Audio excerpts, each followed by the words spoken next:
Okay, so we defined the Cantor function and we saw that it is continuous and monotonic. We need to complete the proof that it is a constant on the intervals which are thrown out during the construction of the Cantor set. So, we just looked at one example where in the first step of the Cantor set we throw out the interval 1/3 to 2/3. We just showed that f is actually a constant in that interval, but it is true in general. So, let me justify that first. Okay. So, more generally, so let me recall Cantor function first and then Cantor function. So, this was f from 0 1 to 0 1.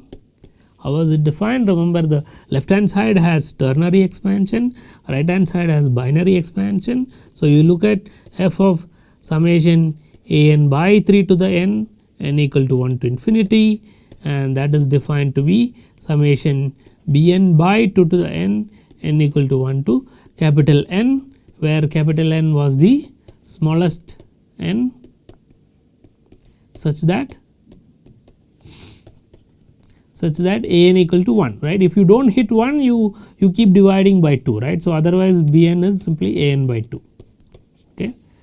And so, b n is defined to be a n by 2 for n less than n, 1 for n equal to n. So, once you hit 1, you put 1 and then 0, right, that is my definition. Okay. So, this is the Cantor function. We just saw that f is continuous and monotonic. So, monotonically increasing, it is not strictly increasing, monotonically increasing. Okay. So, our claim right now is that f is constant on each interval in 0 1 minus c, the Cantor set. So, we take one such interval. So, take one such interval. Okay. How does it look like? Well, it will look like 3k minus 2 by 3 to the m for some m and 3k minus 1 by 3 to the m, right. So, it will have length 1 by 3 to the m. There are 2 to the n minus 1 intervals at the level n or at the step n of length 1 by 3 to the n, right. That is what we know. Okay. So, let us take 2 points x and y here in this. We want to show that f of x equal to f of y. Okay. So, to show that f of x equal to f of y, right. That is what you mean by f is a constant there. So, let us look at the expansion of x and y. So, x can be written as, so x has a ternary expansion. So, I write x as x n by 3 to the n equal to 1 to infinity, y equal to summation n equal to 1 to infinity y n by 3 to the n. Remember, x n's and y n's are either 0, 1 or 2. Okay, but they are in this interval, right. So, x and y are in the interval 3k minus 2 by 3 to the m, 3k minus 1 by 3 to the m, and so mod x minus y is less than 1 by 3 to the m, right. They are, because they are in the interval of length, this interval has length 1 by 3 to the m, right, if you look at this interval. So, if x and y are here, then of course, the distance between them is less than 1 by 3 to the m. Okay. Well, but we discussed this earlier. This means that the first m places x and y will have the same numbers, right. So, this tells me that, so this implies x n equal to y n for n equal to 1, 2, 3 etc. up to m, right, or m minus 1. So, how will you write f of x and f of y? So, f of x is given by summation, well, okay. So, we can assume something here, otherwise it is, well, it is the same proof, but just to be clear. So, without loss of generality, assume that m is the smallest positive integer such that xn equal to yn equal to 1. Okay. So, remember our definition is that you first hit 1 and then put zeros, right. So, I am assuming that the first m minus 1. So, I am writing x as point x1, x2, x3 etc., x m minus 1, xm etc., xm plus 1 etc., right. So, this I am assuming to be 1. Similarly, for y, right, point y1, y2, y3 etc., y m minus 1, ym plus 1 and so on. These first m minus 1 places are same. Okay. So, I am assuming these to be 1. If not, you can you will hit 1 early, but then these places are same. So, at the same place for x and y. So, you will get the image to be same. So, that is easy to see. In this particular case, when xm and ym are 1, well, what is f of x? F of x is nothing but, well, you look at the first few places, they are all different from 1. So, you divide by 2. So, this is simply n equal to 1 to m minus 1 xn divided by 2 to the n. Remember, the image has binary expansion plus xm is 1. So, in the image it is 1, but it is a binary expansion. So, it is 1 into 1 by 2 to the m, right. Then zeros, okay. And this is of course equal to, because the xn's are equal to yns. So, I can write this as n equal to 1 to m minus 1 yn by 2 divided by 2 to the n plus 1 by 2 to the m, which is precisely f of y, right, because x and y have the same property, and so the images are same. So, you take any interval of this type, f of x is a constant there. So, hence f is a constant in 0 1, well, in each interval. So, if I change the interval, the constant changes, but it is a constant in each interval. It is a constant in each interval outside the Cantor set. So, 0 1 minus c. So, remember, this is a union of intervals. Okay. So, union of disjoint open intervals, right. We will use this. These are the intervals which are thrown out in the construction of the Cantor set. They add up to, their lengths add up to 1. That is why the Cantor set has measure 0. Next claim f of c. So, that is the range of c under the map f. This is 0. Okay. So, f maps Cantor set onto the closed interval 0 1. Okay. So, this might look weird, but f is a continuous function and it is mapping a. So, this is an example of a. So, example of a continuous function mapping a set of measure 0,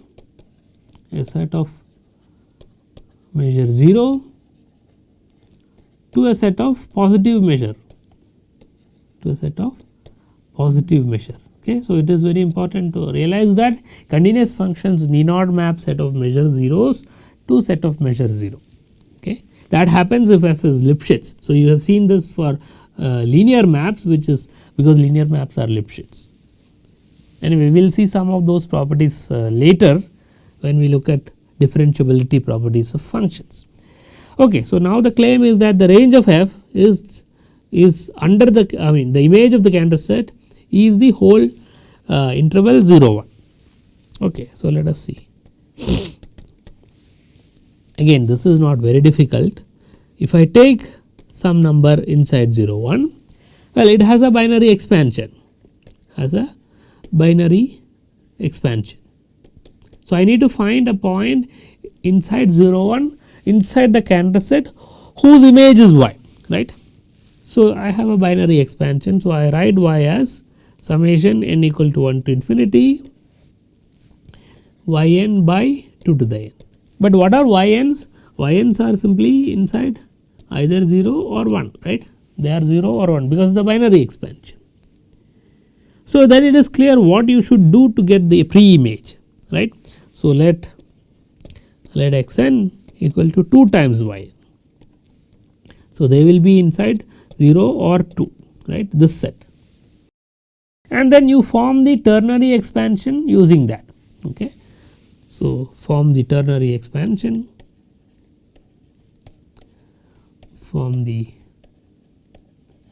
ternary expansion by, so you define x to be summation x n divided by 3 to the n.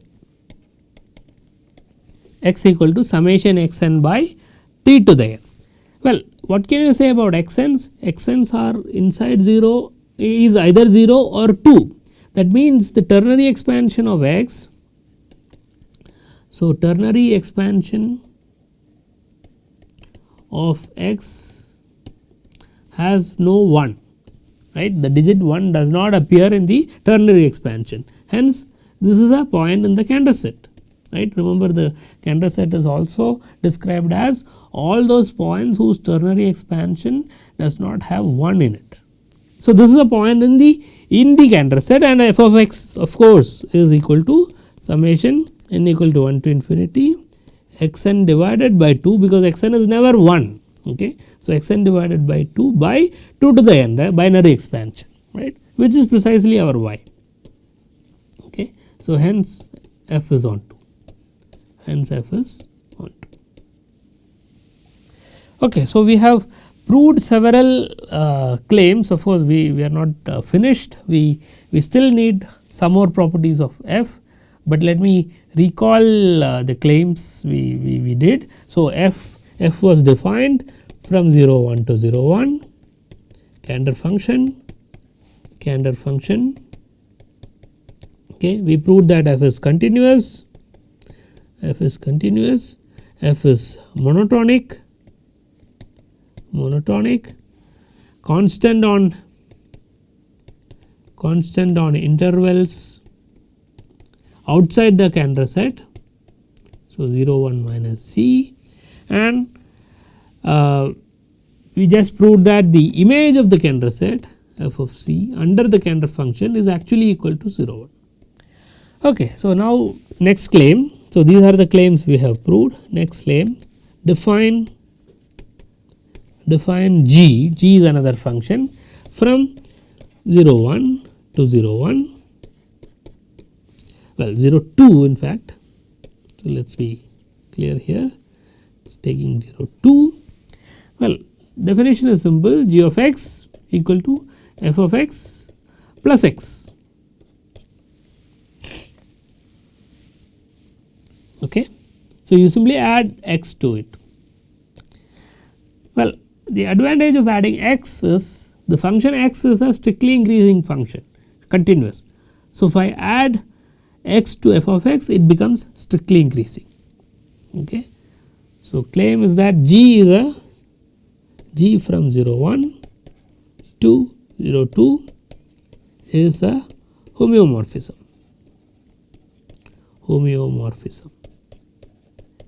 Well, what does that mean? That is g is 1 1, onto continuous. So, if it is 1 1 and onto, I have an inverse, and g inverse is continuous. Okay. So, that is what you mean by a homeomorphism. Okay. So, what is the proof? Well, firstly, g is strictly increasing,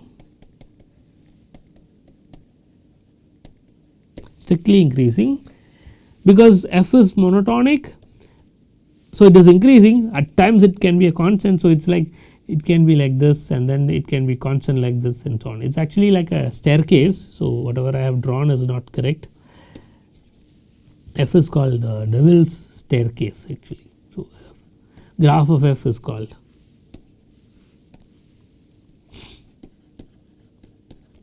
graph of f is called devil's staircase.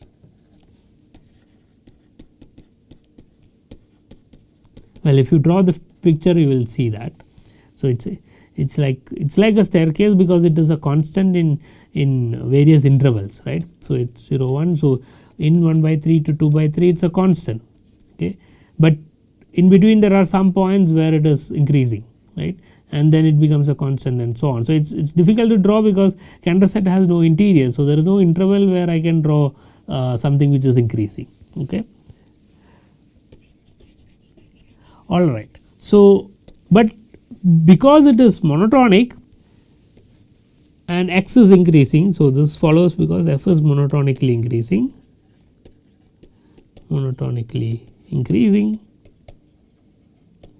and the function x going to x is strictly increasing, I am adding them, right. So, I will get g to be strictly increasing and it is continuous, g is continuous. So, it is 1 strictly increasing, so it is 1 1 and of course, it is on to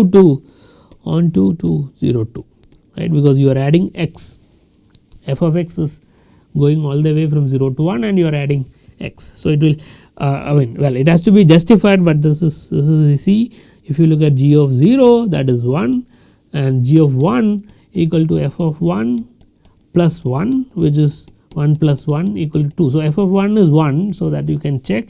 So, g takes the value 1 and sorry g0 is 0 not 1, okay, and it takes the value g1 equal to 2. So, it has to take the values between 0 and 2, right, and it is increasing, so it cannot go outside 2. Now, it is a strictly increasing continuous 1 1 onto function and 0 1 is compact. So, that implies, so this is a trivial exercise, 0 1 is compact implies g is a homeomorphism, g is a homeomorphism. So, this is generally I can put this as a very general setup. So, let us say I have metric spaces x and y, metric spaces which are compact, okay. Y need not be compact, but it does not really matter. So, let us take a function h from x to y. Suppose h is 1 1, 1 2 and continuous, then h inverse. So, h inverse will go from y to x, right, is continuous, okay. So, compactness is crucial here because it will map closed sets to closed sets, that is all is needed to prove that inverse takes open sets to open sets, okay. So, we use this. So, G is a homeomorphism from 0 1 to 0 2 and next claim is that G of C. So, Cantor set. So, remember f of C is the whole interval 0 1, adding x is like translating, but this requires some work. GC has measure 1 Lebesgue. So, everything is Lebesgue measure of course. Of course, this also says that G of C has to be Lebesgue measurable. That is not very difficult to see, but anyway when we write down the proof it will be clear. So, you take an interval AB which is inside closed interval 0 1 minus C outside the Cantor set, okay. Then G of this interval, G is a strictly increasing monotonic 1 1 onto continuous function. So, this is of course the interval GB minus GA, GB to GA, right, that is a trivial, sorry the other way GA GB because G is increasing. So, GA to GB, okay. So, because it takes, so G of AB the interval is a measurable set because it is an interval. So, measure of G of AB, so G of AB is the range of AB under G, right. So, this is nothing but measure of the interval GAGB which is the length of the interval GB minus GA, but G is f x plus x. So, FB plus B minus FA plus A equal to B minus A because Fa and Fb are same, right, because you are outside the Cantor set and F is a constant there. So, Fb and Fa will be same constant in an interval. Okay. So, that gets cancelled and you get B minus A, which means that G preserves the measure in some sense, right. AB, the interval AB is taken to another interval whose length is B minus A. So, we can use that. Okay. So, let me introduce some notation. Let I and k equal to 1 to 2 to the n minus 1. So, remember there are 2 to the n minus 1 intervals you throw out at the nth level, right. Be the collection of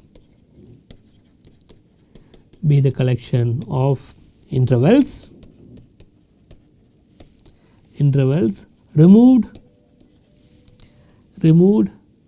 at step n in the construction of Cantor set, in the construction of Cantor set C, right. At the first level you remove one interval, second level you remove two intervals, third level you remove 4 intervals and so on. So, at the nth level you are removing 2 to the n minus 1 intervals. So, k going from 1 to 2 to the n minus 1. Okay, so, our aim is to find the measure of GC, right. So, we will look at the complement of that and try to find out what that is. Okay. So, you look at, so remember G goes from 0 1 to 0 2, right, it is a homeomorphism. So, it is a 1 1 on 2 continuous map with its inverse being continuous. So, you look at 0 2 minus G of C. Okay, I want to find the measure of GC. GC is in the range. I want to find the measure of GC. Well, what is this? Because G is 1 1, so I will write one more step. This is G of 0 1, right, minus this is the set theoretic difference G of C, but G is 1 1 and on 2 and things like that. So, this is simply G of 0 1, G of 0 1 minus the Cantor set, and you look at the image of that, right. So, this you have to be careful, but here G is 1 1 on 2 and so on, there is no problem. Otherwise, you have to be careful with the set theoretic operations. But 0 1 minus the Cantor set is a union of intervals, right. So, I can write this as G of, well, we denoted it by I and k going from 1 to 2 to the n minus 1, and then of course, n goes from 1 to infinity, right, first step to final step. But these are all disjoint intervals and disjoint intervals, and G is monotonic. So, the image of this will be the union of image of each point. Okay. So, that is something you have to check. So, this is equal to union of n equal to 1 to infinity, k equal to 1 to 2 to the n minus 1, G of I and k. So, remember this is because they are all disjoint and G is 1 1. So, disjoint sets will go to the corresponding images which are also disjoint. Okay. So, all these are true. In general, these, if G is not 1 1 etc., you will have to be very careful when you deal with set theoretic operations. But this tells me that the right hand side is a union of intervals, countable union of intervals, right, countable union of intervals, and so measurable, right. Of course, GC you can also argue that C is compact, so GC is compact, so its complement is open, which is what we have actually written down, and so it is measurable. So, I can look at the measure of this. Okay. So, measure of 0 2 minus GC, the Cantor set, is equal to, well, measure of this guy, measure of union n equal to 1 to infinity, union k equal to 1 to 2 to the n minus 1. Remember, G is 1 1 increasing and so on. So, if you take disjoint intervals, it will be mapped to disjoint intervals. Okay. So, this is a disjoint union. So, this will sum up, right, countable additivity of whatever you want, n equal to 1 to infinity, k equal to 1 to 2 to the n minus 1. Measure of g of intervals I and k. Where are these intervals? Outside the Cantor set. So, let us go to the first step. If I take any interval outside the Cantor set, measure of the image of g of that interval is same as b minus a, the length of the original interval. So, this is nothing but length of the original interval, right, n equal to 1 to infinity, k equal to 1 to 2 to the n minus 1, measure of the interval I and k, right, that is it. But that is the measure of the intervals which you throw out from Cantor set, right. So, that is 1, that is why Cantor set has measure 0. So, now if you look at this and this, you see that measure of the set GC, well, this is the complement of GC, that has measure 1, 0 2 has measure 2. So, remaining is just 1, right. So, this is 1. So, that is what we wanted to prove.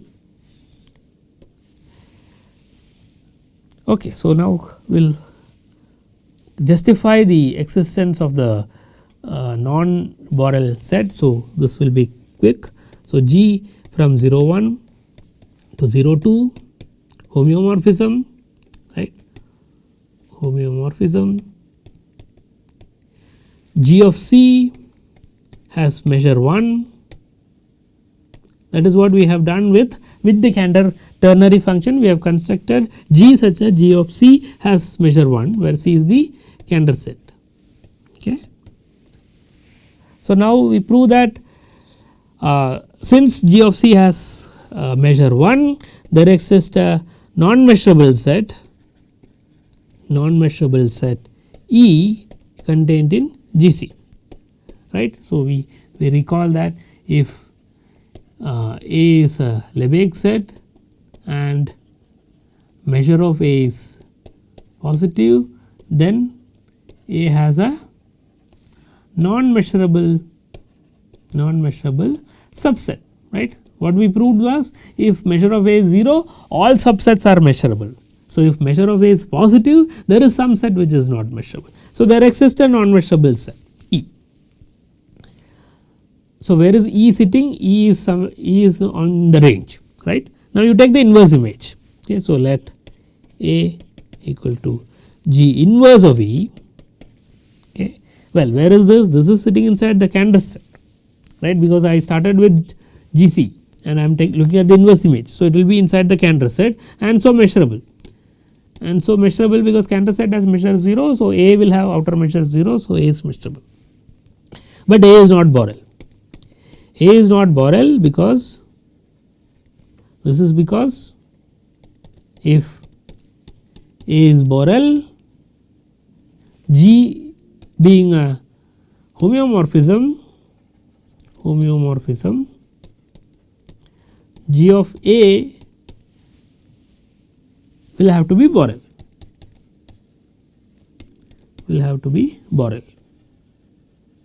right, because Borel's homeomorphisms will take Borel sets to Borel sets, because use good sets principles for that.